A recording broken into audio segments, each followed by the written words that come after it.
नमस्कार दोस्तों, TP insights में आपका स्वागत है। आज की वीडियो में हम बात करेंगे जेनिस टीपीए के बारे में। जेनिस टीपीए का रिम्बर्समेंट का क्लेम फॉर्म पार्ट ए कैसे भरा जाएगा, आज की वीडियो में आप लोगों को डिटेल में बताने वाला हूँ। इस वीडियो को बनाने से पहले मैंने जेनिस टीपीए का जो क्लेम का प्रोसेस होता है उसके बारे में भी एक वीडियो ऑलरेडी बनाई हुई है। उस वीडियो को भी आप लोग जाके देख सकते हो। उस वीडियो का लिंक मैं इस वीडियो के डिस्क्रिप्शन में दे दूंगा ताकि वो वीडियो जान के आप क्लेम का प्रोसेस समझ सको। जेनिस टीपीए के अंदर रिम्बर्समेंट का क्लेम फॉर्म पार्ट ए दो कंडीशन में भरा जाता है। एक कंडीशन होती है कि अगर हम किसी नॉन नेटवर्क हॉस्पिटल में अपना इलाज कराते हैं तो वहाँ पे सभी पेमेंट हमें कैश में देनी होती है और बाद में अपने बिल रिम्बर्स करने होते हैं जब हमें हॉस्पिटल से डिस्चार्ज मिल जाता है, डिस्चार्ज के डॉक्यूमेंट्स मिल जाते हैं। तो उस कंडीशन में क्लेम फॉर्म ए भी भरा जाता है, क्लेम फॉर्म बी भी भरा जाता है। आज की वीडियो में सिर्फ क्लेम फॉर्म ए के बारे में डिटेल में आप लोगों को बताऊंगा।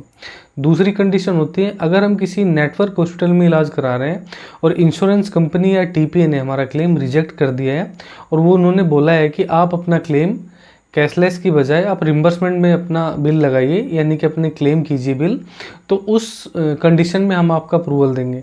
तो उसमें क्या होता है, उसमें भी हमें सभी पेमेंट हॉस्पिटल को उस टाइम देनी होती है और बाद में सभी बिल अपने रिम्बर्स करने होते हैं, क्लेम फॉर्म ए भर के, क्लेम फॉर्म बी भर के। तो दो कंडीशन में ये फॉर्म भरा जाता है। तो आगे की वीडियो में आप लोगों को डिटेल में बताऊंगा कि इस फॉर्म को आप लोगों को स्टेप बाय स्टेप कैसे भरना है ताकि आप लोग फॉर्म भरते टाइम कोई गलती ना कर सको। साथ में सपोर्टिंग में ये भी बताऊंगा कि कौन कौन से डॉक्यूमेंट्स इसमें लगने वाले हैं। तो वीडियो में आप लोग लास्ट तक बने रहें। चैनल पे आप लोग नए हैं तो चैनल को सब्सक्राइब कर लीजिए, बेल आइकन दबा दीजिए ताकि नए वीडियो का नोटिफिकेशन आप लोगों को मिलता रहे। तो चलिए वीडियो को शुरू करते हैं।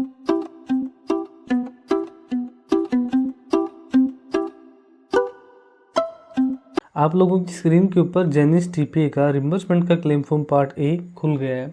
इस फॉर्म को कैसे भरना है, इस फॉर्म को भरने से पहले मैं एक इम्पोर्टेंट बात आप लोगों को बताना चाहता हूँ कि जब भी आप किसी नॉन नेटवर्क हॉस्पिटल में अपना इलाज कराओ तो आप लोगों को एडमिट होने के 24 घंटे के अंदर अंदर या एडमिट होने से 2 या 4 घंटे पहले अपनी इंश्योरेंस कंपनी या फिर टीपीए के अंदर बात करनी होगी। उनको बताना होगा कि मैं इस नॉन नेटवर्क हॉस्पिटल में अपना इलाज करा रहा हूँ। या तो आप कस्टमर केयर में बात करके बता सकते हो या इनकी वेबसाइट पे जाके एक फॉर्म होता है, वो फॉर्म भर के भी आप इनको इन्फॉर्म कर सकते हो ताकि उधर से आप लोगों को एक क्लेम इंटीमेशन नंबर मिल जाए। क्लेम इंटीमेशन नंबर की ज़रूरत पड़ेगी आप लोगों को जब आप क्लेम फॉर्म ए भरोगे, तो उसके अंदर ऑप्शन आता है कि सपोर्टिंग में आप लोग अपना इंटीमेशन की कॉपी लगाइए। तो ये बहुत कंपलसरी है। तो इस चीज़ का आप लोगों को ध्यान रखना है कि जब भी नॉन नेटवर्क हॉस्पिटल में आप लोग इलाज कराने जाओ तो अपनी इंश्योरेंस कंपनी को इन्फॉर्म करो और इंटीमेशन नंबर उधर से कलेक्ट कर लो। अब आगे मैं बताता हूँ ये फॉर्म कैसे भरना है। इस पर लिखा है to be filled in block letters, यानी कि ये ब्लॉक लेटर कैपिटल लेटर में भरा जाएगा, बड़े अक्षरों में भरा जाएगा। Details of primary insured, primary insured होता है पॉलिसी का मेन मेंबर, यानी जो पॉलिसी जो बनी है उसमें जो मेन मेंबर होता है पॉलिसी का, उसको प्राइमरी इंश्योर्ड बोलते हैं। तो वो पेशेंट भी हो सकता है या सेल्फ मतलब खुद भी हो सकता है या पेशेंट भी हो सकता है। तो यहाँ पे हमें पेशेंट की डिटेल नहीं डालनी है, यहाँ पे हमें प्राइमरी इंश्योर्ड की डिटेल डालनी है। इस फॉर्म में ज़्यादातर डिटेल इंश्योर्ड से रिलेटेड ही भरी जाएगी। इसमें लिखा भी हुआ है to be filled in by the insured, यानी इंश्योर्ड पर्सन इसको ही फॉर्म को भरेगा। तो आगे मैं बताता हूँ इसमें कैसे भरना है। पॉलिसी के डॉक्यूमेंट्स आप लोगों को अपने पास रखने हैं फॉर्म भरते टाइम।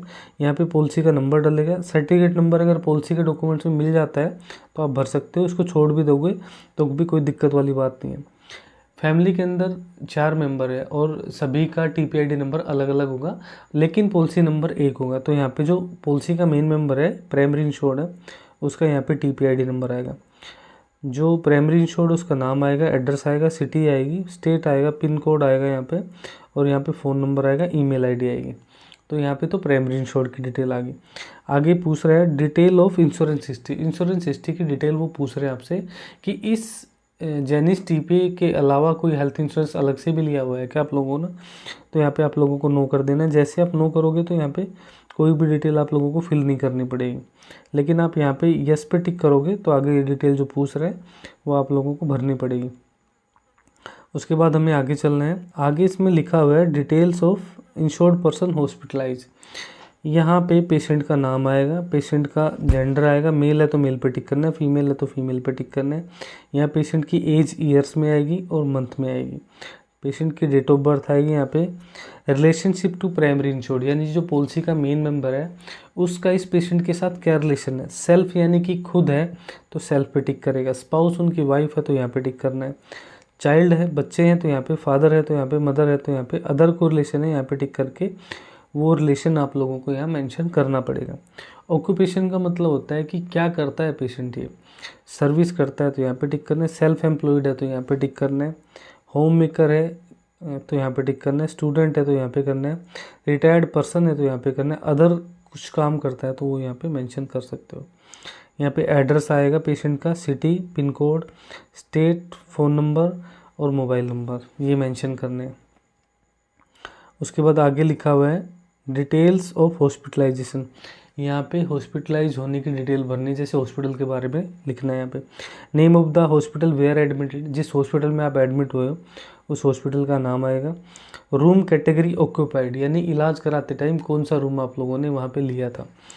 डे केयर, दिन का या 2-4 घंटे का कोई प्रोसीजर हुआ है तो उसको डे केयर बोलते हैं। दिन में जैसे हो गया 2-4 घंटे का तो डे केयर पे टिक करना है। सिंगल ऑक्यूपेंसी का मतलब होता है प्राइवेट रूम, यहाँ पे टिक करना है अगर प्राइवेट रूम आप लोगों ने उधर लिया है इलाज कराते time. Twin sharing semi private को बोलते हैं। 3 और मोर बेड जनरल वार्ड है तो यहाँ पे टिक करना है। Hospitalization due to injury, illness, maternity. Injury का मतलब चोट लगना, इलनेस का मतलब बुखार या वायरल फीवर होता है, मैटरनिटी का मतलब होता है प्रेगनेंसी से रिलेटेड। इन तीनों में से जो भी आप लोगों को तकलीफ़ हुई है और उस तकलीफ़ की वजह से आप एडमिट हुए हो तो इन तीनों में से एक को टिक कर देना है। आगे आप लोगों को तीनों में से जो प्रॉब्लम है वो प्रॉब्लम कब से शुरू हुई है उसकी यहाँ पे डेट आप लोगों को मेंशन कर देनी है। डेट ऑफ एडमिशन, एडमिशन की डेट यहाँ लिखनी है, यानी कि एडमिट जिस दिन हॉस्पिटल में हुए। टाइम डालना है एडमिट होने का। डिस्चार्ज की डेट डालनी है जिस दिन छुट्टी मिली हॉस्पिटल से, और यहाँ पे डिस्चार्ज का time. If injury give cause, injury की वजह क्या रही है। सेल्फ इन्फ्लेक्टेड, खुद से अपने आप को घायल किया तो यहाँ पे करना है। रोड ट्रैफिक एक्सीडेंट, कोई एक्सीडेंट हुआ तो यहाँ पे करना है। शराब वगैरह से रिलेटेड कोई केस है तो यहाँ पे टिक करना है। मेडिको लीगल अगर बना है तो यस पे टिक करना, नहीं है तो नो पे टिक करना है। रिपोर्टेड टू पुलिस, अगर इस केस में पुलिस को रिपोर्ट हुआ है तो यस पे टिक करना है। और एमएलसी रिपोर्ट और एफआईआर की कॉपी आप लोगों को अटैच करनी है अगर यहाँ पे यस करोगे तो। सिस्टम ऑफ मेडिसिन इसको छोड़ देना है। इसके बाद हमें आगे चलना है। आगे लिखा है डिटेल्स ऑफ क्लेम, यहाँ पे क्लेम की डिटेल फिल करनी है। प्री हॉस्पिटलाइजेशन का मतलब होता है यानी कि एडमिट होने से पहले अगर 1 या 2 दिन पहले का कोई खर्चा है तो वो उसको प्री हॉस्पिटलाइजेशन एक्सपेंस बोलते हैं। तो वो कितने दिन का आप लोग क्लेम कर रहे हो उसके डेज यहाँ मेंशन करने हैं यहाँ पे, और कितना अमाउंट है वो अमाउंट यहाँ करना है। इसके बाद आता है पोस्ट हॉस्पिटलाइजेशन। पोस्ट हॉस्पिटलाइजेशन का मतलब होता है एडमिट होने के बाद आप लोगों ने इलाज कराया और वहाँ से छुट्टी होके चले गए, 1 या 2 दिन बाद डॉक्टर ने फिर फॉलोअप के लिए बुलाया, फिर कुछ मेडिसिन दे दी, कुछ लैब टेस्ट कराए, तो वो जो खर्चा हुआ है एडमिट होने के बाद का उसको पोस्ट हॉस्पिटलाइजेशन बोलते हैं। तो वो कितने दिन का खर्चा है उसके दिन यहाँ मेंशन करने हैं और उसका खर्चा यहाँ पे जो अमाउंट है यहाँ फिल कर देना है। इलाज के दौरान अगर एम्बुलेंस यूज किया तो एम्बुलेंस का यहाँ पे चार्जेस आप लोगों को मेंशन करना है। हॉस्पिटलाइजेशन एक्सपेंस, एडमिट के दौरान जो खर्चा लगा है वो यहाँ मेंशन करना है। हेल्थ चेकअप में जो खर्चा लगा है यानी कि जो लैब टेस्ट हुए हैं उसका यहाँ पे, अदर कोई खर्चा हुआ है तो यहाँ पे आप लोगों को मेंशन करना है। उसके बाद ये हॉस्पी कैश का आता है। अगर कैश बेनिफिट भी है, जैसे कई लोगों को ये बेनिफिट मिलता है अपनी पॉलिसी के अंदर कि वो एडमिट रहते हैं तो इंश्योरेंस कंपनी उनको कुछ कैश पेमेंट देती है डे बाय डे। तो अगर ऐसा कुछ है तो ये आप लोगों को देख लेना है और भर लेना है, नहीं भरना है तो छोड़ भी सकते हो। बाकी ये यहाँ तक ये ज़रूरी है। उसके बाद हमें आगे देखना है यहाँ पे क्लेम डॉक्यूमेंट्स चेकलिस्ट। यहाँ पे डॉक्यूमेंट्स की चेकलिस्ट है, वही डॉक्यूमेंट्स आप लोगों को यहाँ से टिक करना है जो आप लोग इसमें सपोर्टिंग में लगाओगे या इंश्योरेंस कंपनी के पास भेजोगे। जैसे क्लेम फॉर्म ड्यूली साइंड, जो फॉर्म भर रहे हैं ये तो जाएगा ही जाएगा साइन होके। कॉपी ऑफ क्लेम इंटीमेशन, जो मैंने बताया था कि एडमिट होने के 24 घंटे के अंदर अंदर आप लोगों को इंश्योरेंस कंपनी को बता के इन्फॉर्म करके एक क्लेम इंटीमेशन नंबर लेना है, उसकी कॉपी इसके साथ अटैच करनी है। हॉस्पिटल का मेन बिल हो गया, बिल ब्रेकअप हो गया, बिल की रिसिप्ट होगी जो हॉस्पिटल में बिल पेमेंट की है, फार्मेसी का बिल हो गया, डिस्चार्ज समरी हो गई। जो भी आप लोगों के पास डॉक्यूमेंट्स है वो ही आप लोगों को यहाँ पे टिक करने हैं। अदर कोई डॉक्यूमेंट्स है तो अदर पे टिक करके यहाँ मेंशन कर देना है। उसके बाद हमें नीचे चलना है। नीचे लिखा हुआ डिटेल्स ऑफ बिल एनक्लोज, जो बिल आप सपोर्टिंग में लगाओगे उनकी डिटेल यहाँ फिल करनी है। जैसे कि सीरियल नंबर 1 में बिल नंबर आएगा, बिल की डेट आएगी, इशूड बाई जिसने इशू किया उसका नाम आएगा। यहाँ पे 10 नंबर तक के बिल आप यहाँ पे एंटर कर सकते हो। 10 से ज़्यादा बिल है आपके पास तो यहाँ पे आप सीधा सा ऑल बिल अटैच करके यहाँ पे हॉस्पिटल के मेन बिल का अमाउंट मेंशन कर देना। प्री हॉस्पिटलाइजेशन का जो खर्चा है वो लिख देना है आप लोगों को, पोस्ट का लिख देना है, और फार्मेसी के बिल यानी कि जो दवाइयाँ आप लोगों ने खरीदी है, मेडिसिन जो खरीदी है उसका भी यहाँ खर्चा मेंशन करके और यहाँ पे टोटल लिख के और यहाँ पे टोटल अमाउंट आप लोगों को लिख देना है।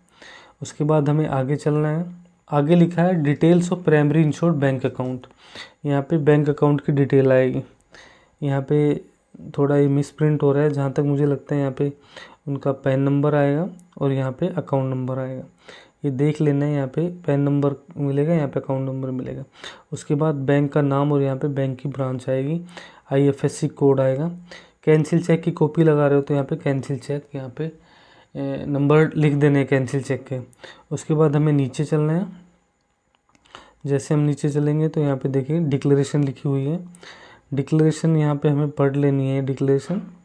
ये डिक्लेरेशन पढ़ने के बाद डेट डाल देनी है, जिस डेट में हम फॉर्म भर रहे हैं, फॉर्म भेजने वाले, सबमिट करने वाले, जिस जगह के हम रहने वाले उस जगह का नाम यहाँ लिख देना है। सिग्नेचर ऑफ द इंश्योर्ड, यहाँ पे पेशेंट भी साइन कर सकता है, यहाँ पे पॉलिसी का मेन मेंबर भी साइन कर सकता है अपने, और यहाँ पे नीचे मोबाइल नंबर भी मेंशन करना होगा। तो जेनिस TPA का रिम्बर्समेंट का क्लेम फॉर्म पार्ट A आप लोगों का कंप्लीट हो गया है। तो आज की वीडियो मैंने आप लोगों को बताया कि जेनिस TPA के अंदर रिम्बर्समेंट का क्लेम फॉर्म पार्ट A कैसे भरा जाएगा।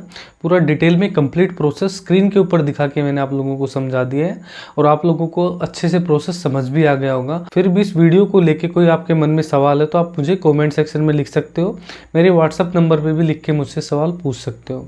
इसके अलावा आपके हेल्थ इंश्योरेंस क्लेम के अंदर कोई क्वेरी है या फिर आपका क्लेम रिजेक्ट हो गया है, उससे रिलेटेड भी आप लोग मुझसे सवाल पूछ सकते हो, उनका भी जवाब आप लोगों को लिमिटेड टाइम में ज़रूर मिलेगा। तो आज की वीडियो में इतना ही। वीडियो अच्छी लगी तो वीडियो को लाइक कर दीजिए, चैनल को सब्सक्राइब कर लीजिए, बेल आइकन दबा दीजिए ताकि नए वीडियो का नोटिफिकेशन आप लोगों को मिलता रहे। तो आज की वीडियो में इतना ही, मिलते हैं नेक्स्ट वीडियो में, तब तक के लिए नमस्कार।